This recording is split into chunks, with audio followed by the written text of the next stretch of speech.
Hola, ¿qué tal? Bienvenido todo el mundo a este fantástico y maravilloso canal de YouTube que busca compartir información para que todos vivamos mejor, para que todos seamos más felices, para que entendamos cómo funciona todo. Entenderlo todo nos da paz y la paz nos da clarividencia y la clarividencia y la paz y todo eso nos permite vivir mejor. Hoy tenemos aquí, participando en esta labor de generosa de difusión, tenemos a Ismael Cala. Aquí en España yo la verdad es que no lo conocía muchísimo, pero para todas las personas de América que sé que le conocéis mucho, tengo a Ismael Cala aquí, soy ese hombre afortunado, que sepáis. Bueno, para algunas personas que no te conocen, Ismael, buenos días, ahora enseguida te dejo charlar un poquito. Para todas esas personas que no le conocíais tanto como yo, deciros que Ismael Cala es autor de bestseller en temas de liderazgo, emprendimiento y desarrollo personal. Fue presentador del programa El Show de Cala, Prime Time en CNN en español. Trabajó más de 25 años en medios en Canadá, Estados Unidos, México, Cuba, entre los que destacan Televisa, Univisión, TLN, América TV. Actualmente es considerado uno de los comunicadores más importantes del continente y su mensaje de empoderamiento, presencia y bienestar ha impactado a millones de personas que siguen su obra en libros, seminarios, talleres y conferencias. Está ahora aquí, tenemos la suerte de tenerlo ahora por España porque está haciendo la presentación de su libro número 11, que es Fluir para no sufrir. Fluir para no sufrir. Yo tengo que decirte, Ismael, que el libro me ha ido agarrando poco a poco. Más a la mitad me sentí un poco más agarrado y más al final dije, wow, pero bueno, me ha ido agarrando poco a poco. Buenos días, ¿qué tal estás? Qué alegría tenerte por España en esta gira. Hola, Gracias, Ismael. Cristóbal. Buenos días y me encanta estar contigo, me encanta sentir la energía que emanas y ser parte de esta conversación que llegue a tu comunidad. Y yo feliz, agradecido además con Editorial Diana, Grupo Planeta. Es mi libro número 11 y es el primero que se publica y se distribuye en España. Entonces, 11, que sabemos que es un número maestro y son dos unos, para mí es como un doble comienzo. Así que muy agradecido. Bueno, tengo muchas cosas subrayadas, pero algunas las tengo dobladas especialmente, ¿no? Por ejemplo, algunas de las 4 páginas que tengo dobladas por comentarte algo. Él dice, ¿en qué consiste y cómo puedo convertirme en un líder bambú? Dice, conciencia elevada para tomar decisiones elevadas para obtener resultados elevados. Esta frase me ha parecido mágica. La gente quiere ser brillante teniendo una conciencia baja. Cuéntanos algo de esto, por favor.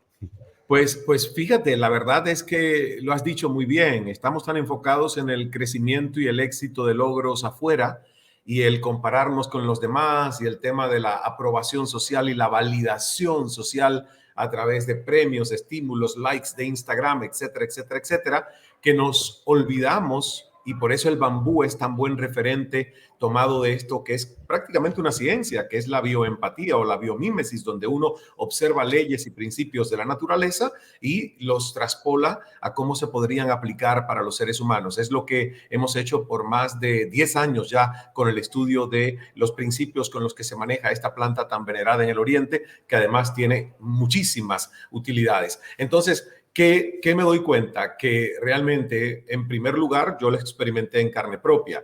Cuando me enfocaba en el afuera, cuando era más joven, tenía 20 y tantitos años y quería probarle al mundo y probarme a mí, mis capacidades, mis talentos, mi valía, realmente sufría demasiado. Sufría porque obviamente mi conciencia no estaba cultivada, no estaba alta en presencia de ese observador silente, de ese testigo sin juicios que uno es de su propio pensamiento, de su propia palabra, de su propia acción. Entonces, bueno, pues lograba muchísimas cosas, sentía que crecía, pero al mismo tiempo era un desequilibrio porque las decisiones que tomaba no estaban tomadas desde la alta conciencia o desde el amor. Muchas veces venían desde el ego y muchas veces venían desde fantasías o alucinaciones mentales de lo que yo necesitaba para aparentemente sentirme exitoso, sentirme suficiente, sentirme validado por otros. Cuando uno se enfoca en el espejo, pero hacia adentro, no como un cristalito que va buscando el sol para que los demás piensan que brilla por reflejo del sol, sino que el brillo venga desde dentro, desde un cultivo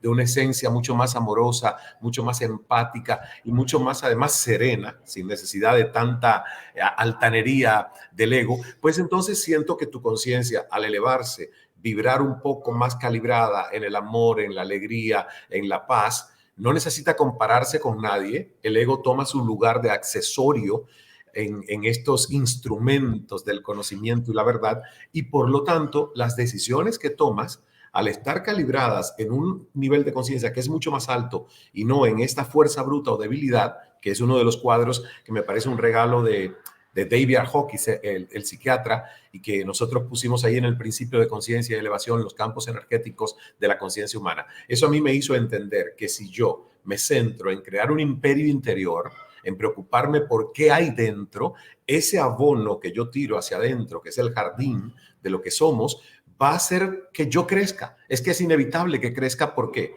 Porque las decisiones que vamos a tomar en nuestra vida cotidiana, con nuestros hijos, con nuestra pareja, con nuestros colaboradores, van a ser decisiones desde el amor, pensadas, van a ser respuestas mejor diseñadas con nuestras inteligencias, no reacciones viscerales, y por lo tanto tus resultados de vida van a ser mucho más elevados. Es esa pirámide de conciencia elevada, decisiones elevadas, resultados elevados que producen una autorrealización en el dar y el recibir, en sentirme que estoy conectado con una misión, con un legado, con algo que me trasciende, no desde mi importancia social, sino de mi servicio a los demás. Bueno, Ismael, ya has contestado de alguna manera también otra de las cuestiones que tengo aquí para plantearte hoy, que todo comienza de dentro hacia afuera, que también se explica varias veces en tu libro. Pero de todas formas, me gustaría que esa idea de todo comienza de dentro hacia afuera, que ya lo has mencionado 2 veces antes de que todo esto, me gustaría que lo tuviéramos aquí flotando entre nosotros, ¿no? Porque una de las cosas que principalmente predomina, yo creo que en el 80% del mundo, diría yo, en el 70%, no sé, en mucha gente, es que se creen que todo funciona de fuera hacia adentro y se dejan impresionar por lo de fuera muchas veces negativamente. Y dicen, no, es que me siento mal porque todo va mal. Bueno, otra de las cosas que tengo aquí preparadas para comentarte que se menciona en tu libro es la espiritualidad no es un lujo, es una necesidad. Fantástico. Cuéntanos. ¿Sabes por qué? Porque muchas personas a mí me han dicho, y por eso viene la frase, no tengo el tiempo para ser espiritual. Y entonces yo al principio me horroricé porque digo, Dios mío, pero ¿cómo alguien puede pensar que esto es el lujo de tener el tiempo de, como alguien en Occidente piensa que tener el tiempo de ir a un spa, por ejemplo? Te pongo un ejemplo práctico de cómo yo aprendí a través de uno de mis grandes maestros y mentores, Deepak Chopra, que el concepto que yo tenía de darme un masaje como lujo, porque era premiarme por un día libre que podría ir a un spa, a mí me cambió radicalmente en el 2014, cuando yo me voy a un retiro en India con Deepak y me dice, Ismael, si tú quieres vivir muchos años, vivir en paz, mantener un sistema inmunológico modulado, un sistema nervioso central autónomo, centrado, equilibrado, tú tienes que entender que los masajes bien dados, energéticamente equilibrados, no solo mecánica para los músculos, de acuerdo a la medicina Ayurveda, son parte de un requisito de drenar, de sacar, de liberar. ¿Ves? Entonces mi concepto del masaje inmediatamente cambió de ser un lujo, como yo lo veía, el día que me pueda dar el lujo de darme un masaje e ir a un spa, a decir, no, esto es prevención,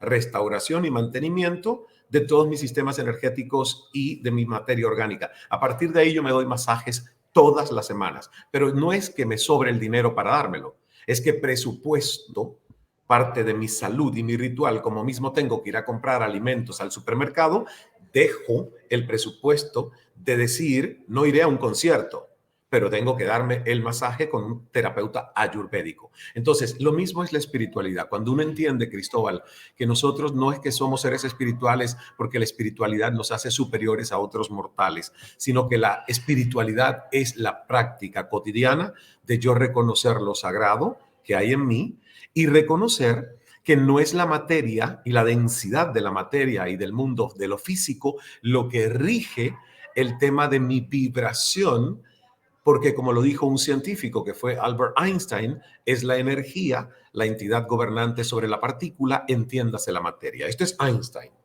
Y si lo dice Einstein, que fue una mente brillantemente pragmática, científica, pero que al mismo tiempo reconoció que somos esclavos de nuestra mente analítica, cuando dijo, tenemos una mente que es el maestro, que es la mente intuitiva, tenemos una mente que es el sirviente, que es la mente racional analítica, y hemos creado una sociedad que honra y venera al sirviente y está ignorando al maestro. Entonces, fue fabuloso que una mente tan brillante y científica como la de Einstein nos deje la importancia de entender que en este universo en el que vivimos, si bien estamos engañados por la ilusión de lo perceptible, tangible y materialmente, digamos, recibido a través de nuestros 5 sentidos, la energía, que muchas veces uno cree que no la ve, pero sí la siente, es lo que nos da vida, lo que nos hace ser seres espirituales.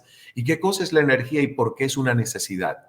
Porque es lo que nos mantiene a nosotros en una frecuencia vibracional que modifica nuestras emociones convertidas en sentimientos, que son nuestros estados de ánimo. Entonces, si yo no tengo tiempo en mi vida cotidiana de sacar 10 minutos para quitar el piloto automático de mis propios pulmones, que reactivamente van respondiendo con un ciclo de inhalación y exhalación a lo que yo interpreto que me está pasando, y por eso vivo en ansiedad, en depresión, en un vaivén de emociones. Si yo no tengo el tiempo de quitar ese piloto automático y diseñar a través de una simple respiración serena mi estado emocional que quiero tener, yo no estoy en control de mi espíritu, no estoy en control de mi energía. Por lo tanto, si yo no diseño mi energía, estoy viviendo en un modo de supervivencia donde mi energía simplemente va reaccionando a lo que mi mente interpreta como posibles amenazas o buenas noticias, o me está yendo bien, o el mundo me está siendo hostil. Es tan simple como eso. Entonces, por eso yo le digo a las personas, esto no se trata de misticismo, no hay que elevarlo tanto, llévatelo a tus células. Tus células necesitan homeostasis, que es equilibrio, es armonía. Toda enfermedad comienza cuando falta armonía, cuando falta paz. Entonces, si te lo llevas a un punto muy pragmático, el ser espiritual es reconocer que tu salud depende del manejo de tu energía y que tu energía es mucho más importante que tu intelecto para ser feliz, ser saludable y ser un ser autorrealizado en tu vida. A mí me parece fantástico eso que dices, porque yo soy partidario de llevar una vida práctica, espiritualmente práctica, energéticamente práctica. Yo soy licenciado en económicas por la Universidad del País Vasco, aquí en el norte de España, y yo le digo a la gente, yo soy de números. Yo no soy psicólogo, aunque me gusta mucho la psicología de la vida. Yo no soy de energía, aunque me gusta mucho la... Bueno, que al hilo de esto también te tengo que decir que ya has contestado otro de los temas que tenía aquí anotados, que es solo gestionamos energía, que lo dices tú mucho, pero que realmente... Has hecho antes de comenzar una invocación muy poderosa al Espíritu Santo, y esa invocación, ¿sabes lo que ha hecho? Que nuestras neuronas espejo empiecen a conectarse en una sinergia que posiblemente tú ya me has enviado sin hablar las propias preguntas que quieres contestar, ¿no?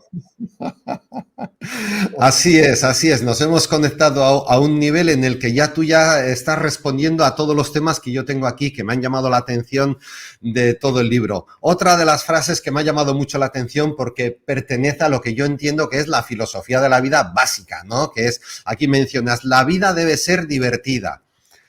Cuéntanos. Pues Cristóbal, mira, yo de verdad que tengo una cruzada contra el estreñimiento. Y no el estreñimiento estomacal, porque ese ya está resuelto con laxantes que son muy efectivos y que uno puede adquirir incluso sin receta médica en una farmacia cualquiera. Hablo de un estreñimiento, de una constipación seria, energética, vibracional, emocional y a veces hasta cognitiva, porque cuando uno vibra en ese nivel de razón que lo necesita comprender todo y necesita tener una abstracción profunda sobre cualquier tema de la vida, ahí también estás constipado, porque no vibras a través de amor, alegría y paz. Entonces, esa frase famosa que dice, es preferible ser feliz y no siempre tener la razón, es verdad. Hay muchísimas cosas en la vida que nos paralizan por análisis, que nos cierran cuando uno se tensa de pensar que es un gran problema. La vida es divertida, la vida no puede ser vista como una lucha. A mí me tocó desbancar ese paradigma porque yo crecí en un país que fue Cuba, mi isla natal, donde había un programa popularizado en la mente de todos, que todos repetíamos lo mismo. ¿Y cómo te va, Ismael? Y así comienzo yo este libro. Y yo repetía lo que escuchaba a los demás decir, ahí me va, en la lucha. ¿Ves? Era asumido que nosotros estábamos en lucha con la realidad, con el mundo. Y si tú eso lo repites, y tu palabra tiene decreto y ninguna palabra es neutra, porque hasta la palabra indiferencia vibra más cerca de lo negativo que de lo positivo, porque si algo te es indiferente, tú no amas eso. Y donde hay ausencia de amor, pues ya empieza a haber otro tipo de emociones que no son muy elevadas. Entonces, casi nada es neutral en lo que pensamos y en lo que decimos. Por eso es que realmente a mí me gusta pensar que la vida es divertida. La vida tiene que ser divertida. La vida me pone pruebas, eso sí, me lanza ya no problemas, me lanza contrastes. Yo cuando las cosas de la realidad no se parecen a la realidad de mi mente, yo digo, qué contraste. Y esto lo aprendí, fíjate, hablando de ley de la atracción, con Esther and Jerry Hicks, en su libro Pedid que ya se os ha dado. Me encantó eso, de descifrar contrastes, porque entiendo que la realidad es la que es. A mí me toca divertirme como si fuese un acertijo, encontrando la solución más fácil e inteligente sin que yo me tense al encontrarla. Entonces, pero ojo, cuando yo digo la vida debe ser divertida, yo no estoy diciendo que todos los días yo tengo que estar a carcajadas, eufóricamente, sonriendo por una alegría artificial. No, la vida es divertida porque me toca a mí saber que mi propósito siempre es resolutivamente encontrar una solución al conflicto, a lo imprevisto, a la crisis, porque van a venir crisis, a la pérdida, trabajando el desapego. Entonces me divierte el entender que aún desde el dolor y después del duelo que el dolor produzca, yo puedo sentir que hay una victoria porque hubo una elevación en mi carácter, un mejor entendimiento de la personalidad y a raíz de eso una evolución en mi estado de conciencia que me hace un ser más inteligente, más sereno, evolutivamente más consciente. Por eso es que digo que la vida es divertida, porque la felicidad es saber que uno va en el camino correcto, tener esa certeza y esa paz y esa serenidad de saber que no sé lo que me va a pasar hoy, pero sé que voy en el camino correcto de autoconocerme y no perderme en el afuera. Y para mí ese es un camino divertido y yo sé que para mucha gente también lo es una vez que ya entra en ese camino de no resistencia. En relación con esto de la vida debe ser divertida, aunque yo no soy nada de la Biblia, pero bueno, por mi formación católica, como todos los hispanoparlantes, Así es. yo recuerdo que hay palabras que dicen, dejad que los niños se acerquen a mí porque aquellos que son como niños, de aquellos que son como niños es el reino de los cielos, ¿no? Y yo suelo decir, de aquellos que son como niños tontos, no, de aquellos que son como niños con esas virtudes del alma, de aquellos que tienen pureza, inocencia, autenticidad, libertad, porque los niños tienen esa mente libre, ¿no? Bueno, pasando a otro tema, Ismael, dices, lo que está en juego es mi propia paz. Ya te he dicho antes que como yo soy muy seguidor del curso de milagros desde hace 4 años, tampoco te pienses que yo llevo aquí una... entonces yo siempre por las mañanas le digo al Espíritu Santo, vamos a ver, Espíritu Santo, qué es lo más interesante que hoy me podría traer o la paz? ¿No? Y entonces le digo, pues mira, como mi yo terrenal está un poco tonto porque se cree que tiene que buscar la fama y no sé qué y tal, pues mira, tú Espíritu Santo guíame más hacia la paz mental, la paz divina, porque ese es un bien mayor que además incluso te permite esta terrenalidad mejor, o sea, terrenalidad mejor, con más disfrute de familia, de amigos, con más disfrute profesional, económico, de todo. Bueno, a ver, cuéntanos esto de lo que está en juego es mi propia paz. Que hay más encantado también, lógicamente, claro, hay más dado. Claro. Bueno, mira, esto tiene una historia y la historia es que por mucho tiempo, la verdad, yo no sentí paz, no sentí paz. Y tiene mucho que ver con por qué mi vida dio un giro donde yo simplemente pensaba que iba a terminar siempre siendo un comunicador en medios masivos, presenté hasta noticieros, luego entrevistas, musicales, programas de concursos, pero de momento empecé a descubrir que a pesar de que me iba muy bien hacia afuera y los demás me veían como un éxito, yo no me creía un éxito porque no me sentía capaz de gerenciar mi paz. Y descubrí que al final uno tiene muchas inteligencias, pero la inteligencia espiritual es la más importante de todas. Ni siquiera es la emocional, porque la inteligencia emocional es cómo yo gerencio mis emociones en medio de mis circunstancias, cómo yo manejo mi tristeza en medio de la muerte de un ser querido, cómo yo manejo mi ira en medio de un trancón o algo que sucede en el tráfico cotidiano. Ahora, la inteligencia espiritual es un concepto que a mí me fascinó porque es cómo este ser humano es capaz de autogerenciar y mantener y volver a la paz más allá de sus circunstancias. Es el ejemplo extremo de la película La vida es bella, protagonizada por Roberto Benigni, el campo de concentración y el padre que entiende que puede, a pesar de estar en el horror de la guerra y de un campo de concentración, crearle divertidamente un juego a su niño en su mente, usando su imaginación y su fantasía, para que mantenga su paz. Porque ¿para qué le va a decir en ese momento los horrores reales que está viviendo cuando podría mantener su paz? Entonces, es algo paralelo, pero claro, no es evadir la realidad, es simplemente decir, sin paz no hay fuerza serena.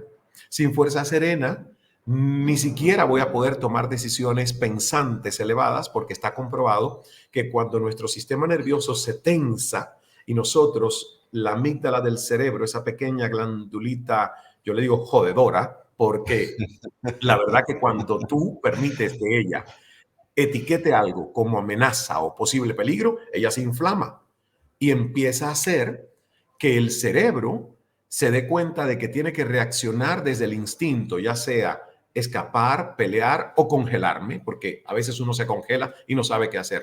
Son demasiadas, esas tres reacciones son demasiado básicas, son demasiadas primitivas. Entonces, ¿qué pasa cuando uno no tiene paz? No puede pensar, porque cuando tú no tienes paz, entras en un estado de supervivencia donde te sientes empequeñecido y hasta biológicamente la irrigación de la sangre no llega a tu corteza prefrontal, por lo tanto no llega al cerebro pensante, va toda a la base del cerebelo y se queda en el cerebro primitivo reaccionando. A ver, no tengo tiempo de pensar, ¿qué hago? ¿Qué escupo? ¿Cuál es la reacción que tomo? Y eso es, si uno vive sin paz, vive en una constante crisis que autosabotea su evolución, porque estás en guerra contigo mismo. Ponte a pensar, Cristóbal, ¿quiénes son los que deciden ir en guerra con otros países? Son personas que no tienen paz dentro. Nadie que tenga paz en su corazón y en su mente puede apretar un botón para lanzar un misil contra otro o puede decir, esta guerra se inicia porque sí. Porque lo que deshumaniza a nuestro adversario es la falta de paz en nuestro corazón. Si nosotros todos trabajásemos todos los días, no importa las circunstancias, por recuperar, mantener paz en el corazón y que esa paz desde el corazón refleje serenidad en la mente, tomaríamos decisiones siempre para conciliar, para dialogar, para entender que no tenemos que pensar igual, que sí se puede discutir sin pelear, porque el discutir es simplemente entender que no todos tenemos el mismo discurso y que por lo tanto hay que dialogar para encontrar consenso o simplemente ceder la razón a otros en muchos casos. Entonces, por eso es la importancia de la paz. Y es una paz concreta, es una paz que nos toca trabajar a cada uno de nosotros a nivel de corazón. Paz interior, paz mental, paz de Dios, fantástico para andar por la vida en toda circunstancia, indispensable, fantástico, Ismael. Bueno, hay una cosa que creo que solo se menciona una vez en todo el libro, pero dices que es muy importante y también dices que es tan importante que en vuestra plataforma de formación y todo esto le dedicáis un espacio importante, que es perdonar. Ahí te he pillado. Perdonar. Para mí también es mágica la palabra perdonar. Cuéntanos, por favor. Y perdonar es una palabra que muchas personas creen debe estar avalada porque alguien venga a misericordiosamente pedirte que perdones y que pases página. Y ahí uno se queda estancado con el veneno que se ha tragado, justificando el esperar no iniciar un proceso interior silencioso de perdón.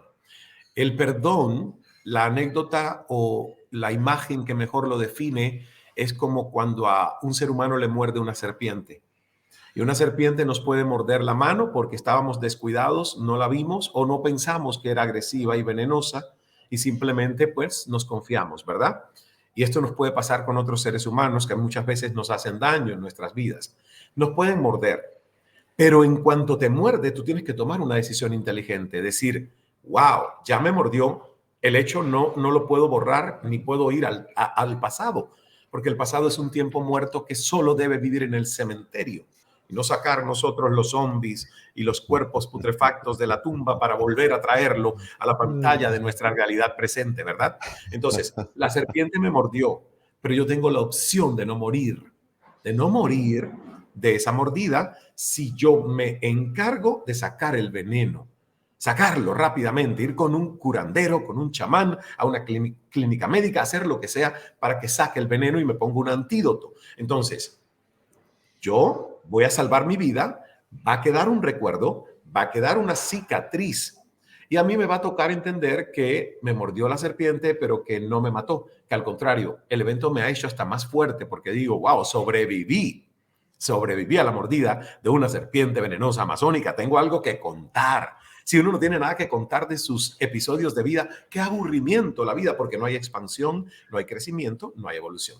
Entonces, eso es lo que yo digo que es el perdón. El perdón es entender que nosotros perdonamos no para condonar el hecho de la serpiente, no para justificar, aceptar que eso que nos sucedió o que quien nos hizo daño, pues ya, no pasa nada con eso, no hay que hacer nada más. No, incluso muchas veces el perdonar es dejar que la justicia legal, los sistemas penales de nuestros países hagan su trabajo y condenen a esa persona por el crimen que hizo, pero nosotros en el corazón no somos quienes lo vamos a seguir condenando. ¿Por qué? Porque ningún resentimiento está justificado en nuestro corazón. Por muy pequeño que sea el resentimiento, ahí hay una semilla de venganza. Y toda necesidad de esperar cierre, justicia y venganza te está hipotecando la paz interior a un final, a una revancha, a una venganza, a un cierre. Fíjate qué proceso este tan profundo que muchas personas ponen a Dios como verdugo y dicen, no, ya yo perdoné, pero hay un Dios en el cielo que en algún momento hará justicia y lo veré caer. Y a esa persona la veré caer. Entonces yo digo, no, tú no has perdonado, no sabes lo que es el perdón. Porque cuando hay un resentimiento y una espera de justicia en tu corazón, aunque pongas a Dios como verdugo y que sea Él el que se encargue, entonces tú no tienes un corazón limpio. Todavía ahí hay algo que está creando una arritmia cardíaca que no permite que la danza del corazón sea lo ligera, armoniosa que debe ser. El perdón es un autorregalo. Se hace muchas veces silenciosamente, sin esperar que el otro venga a pedirte perdón. No, lo haces porque entiendes que cada vez que piensas en esa persona hay un yugo opresor histórico que no te permite ser libre. Si yo no perdono algo que me ha sucedido, yo estoy preso, soy esclavo todavía del daño que me hicieron hace 15, 20 años, 3 meses, 2 días. Y por lo tanto, estoy trayendo un tiempo que debe estar muerto, que es el pasado, a la pantalla presente mental de mi conciencia. Entonces, el tema del perdón es muy profundo. De hecho, fíjate si fue así que muchas personas me pidieron que hiciera un curso sobre el perdón, porque es que yo creo que hay que estudiarlo. Y la verdad que me pareció interesante. Hicimos un curso que es un taller que tengo en nuestra escuela online que se llama Kala Academy sobre el perdón. Y muchas personas que llegan lo han hecho y me han dicho, Ismael, la verdad lo entendí. Y te digo, lo he tratado de sintetizar, pero el curso dura más de 6 horas sobre entender por qué, la necesidad de perdonar y sobre todo autoperdonarnos los juicios que hemos tenido, que nos han unido al agresor y al proceso del daño que sentimos hemos recibido. Porque recordemos que todos los seres humanos somos subjetivos, ninguno es objetivo. Ninguno describe el mundo tal cual es, simplemente hacemos el mejor de nuestros esfuerzos por describirlo tal cual somos. y eso es muy fragmentado. Fantástico, Ismael, lo comparto totalmente. Hay una frase del perdón que a mí me llama mucho la atención que dice que no perdonar es lo mismo que tomar veneno y pretender que muera el otro. Exactamente, exactamente. No perdonar es horroroso. Bueno, tengo aquí varios temas que me apasionan, que he entresacado de este fantástico libro, pero vamos a tener que elegir ya algún tema final, alguna pregunta para terminar. Mira, tengo aquí anotado cómo bajar el centro de gravedad de la mente al corazón es fundamental para la plenitud. Por lo tanto, claro, también tengo otro, es importante sentir y amar y, bueno, llenarse de compasión. Tengo aquí anotado otro que a la mente le gusta la complejidad, mientras que el corazón es simple. También tengo otro anotado que es, todo esto requiere tiempo, paciencia y dedicación, que a mí siempre esas frases me llevan a debatir sobre el tiempo que no existe, ¿no?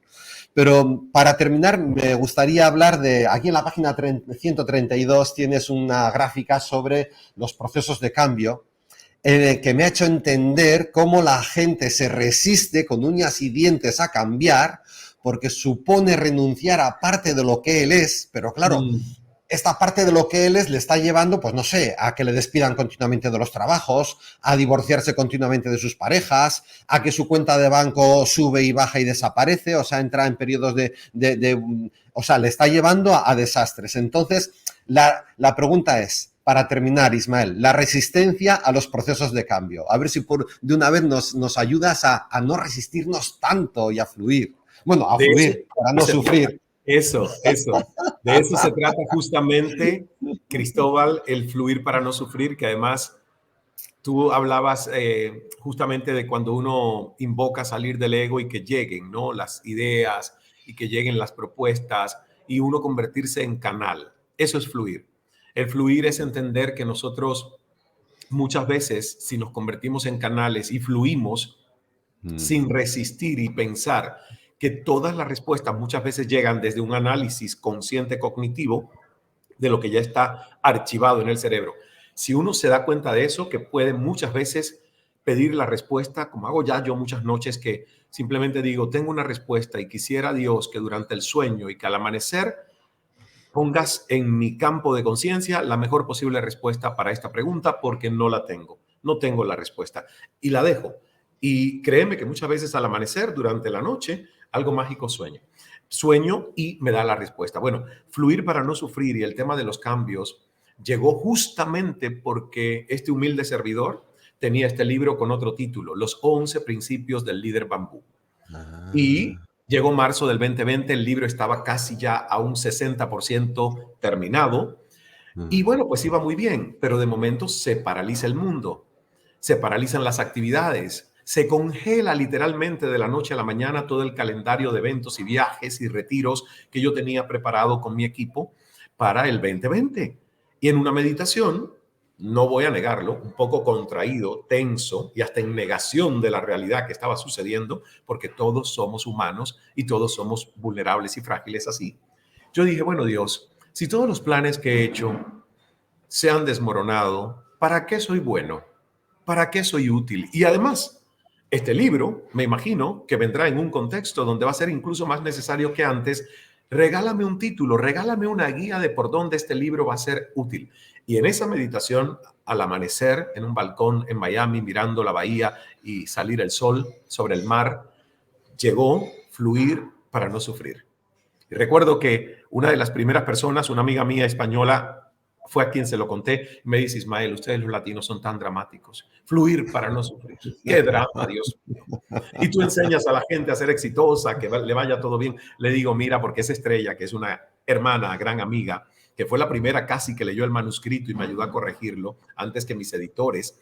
Y la verdad que yo le dije, Estrella, es que me ha llegado, creo que va a haber mucho sufrimiento porque nosotros nos resistimos al cambio y este cambio de esta pandemia no creo que va a ser para un mes ni dos. No sé por qué presiento que esto va a durar un poco y que nos va a hacer contraernos. Y mira qué razón, la verdad, de eso que me llegó, porque hoy estamos hablando de que nuestra resistencia a los cambios que la pandemia trajo ha dejado en casi todos los seres humanos secuelas que en algunos han sido ya más descubiertas, en otros están por descubrir, pero que en muchos de nosotros ha dejado secuelas porque nos cerramos, nos costó adaptarnos y a lo mejor en supervivencia hicimos cosas porque sabíamos que las teníamos que hacer, pero cuando bajó el peligro nos damos cuenta que nuestro sistema nervioso sufrió. Yo le digo a los seres humanos lo siguiente: naciste del tamaño que tienes hoy, naciste hablando el o los idiomas que hablas hoy, naciste ya con las habilidades que hoy tienes. No, nada de eso vino con nosotros. Nacimos de un tamaño diminuto, fuimos creados por 2 células microscópicas que tenían inteligencia en nanotecnología escondida. O sea, somos hijos y seremos hijos del cambio. Hemos nacido para el cambio. El cambio es evolución. Lo que pasa es que a nosotros nos enseñaron desde un paradigma muy limitado, que es científico, el de ver para creer. Nos han enseñado o mal enseñado a temer a lo desconocido. Fíjense que los científicos lo primero que hacen es desbancar todo lo que no pueden probar todavía, llamándole pseudociencia. Y a mí eso, la verdad, me da una ira, porque digo, ¿es pseudociencia hasta cuándo? Hasta que el ser humano logre con su limitada capacidad ir expandiéndose y comprobando lo que ya es una realidad única y profunda. Pero hay mucha gente que piensa así. Entonces, el paradigma para entender que todo es cambio es creer para ver.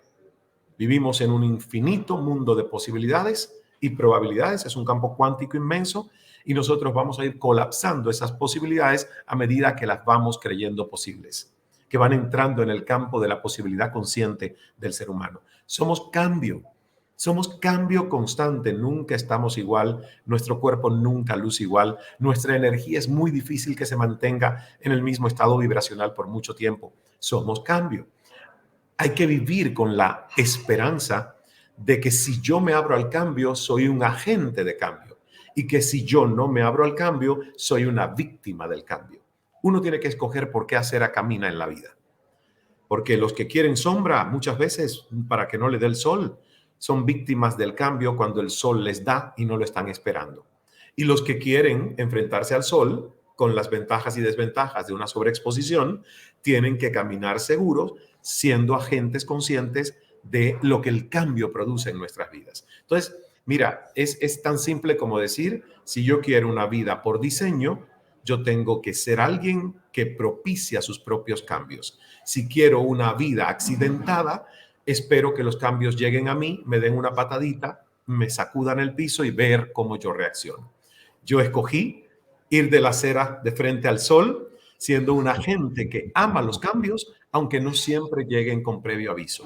Y la verdad, te va mejor cuando aceptas que no sabes lo que va a pasar mañana y que no sabes cómo va a terminar el día hoy y que todo es un cambio y es una evolución y que hay que aceptarlo.